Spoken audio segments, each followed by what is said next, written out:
Së pari, Shqipëria ka për disa kohësh që ka marrë masat e nevojshme në kuptim të vlerësimit të riskut nga gjithë agjencitë ligjzbatuese, përfshirë dhe ato të inteligjencës, në bashkëpunim dhe me partnerët ndërkombëtar, ku jo vetëm kemi bërë vlerësimin e riskut, por edhe një plan masash lidhur me jo vetëm sigurinë publike në sheshe publike, në vendodhje me rëndësi kritike, por dhe infrastrukturën kritike në tërësi, dhe ku përfshihen të gjitha agjencitë ligjzbatuese dhe të inteligjencës, secili ka rolin e vet. Policia e shtetit është me masa të shtuara sigurie në këto vendodhje të cilat konsiderohen me rëndësi kritike për sigurinë e tyre. Dhe kjo ka ndodhur shumë kohë më parë, duke marrë në konsiderat gjithë zhvillimet në lindjen e mesme dhe duke marrë dhe parasysh dhe reagimin publik të ambasadës.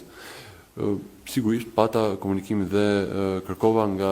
strukturat përkatëse të policisë së shtetit, përfshirë drejtorinë antiterror,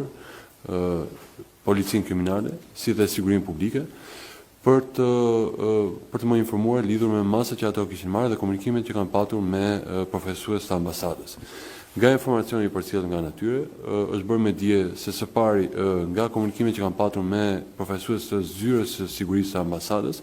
është konfirmuar se ky është një lajmërim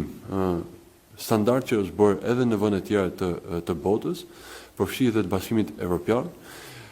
dhe nga ana tjetër ata vlerësojnë dhe ky është komunikuar edhe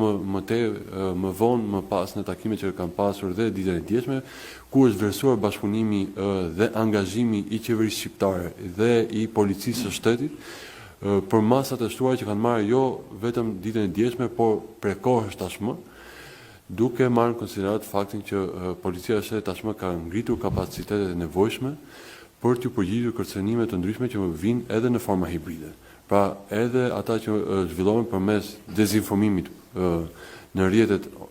sociale, online, apo metodat ndryshme që mund të përdoren për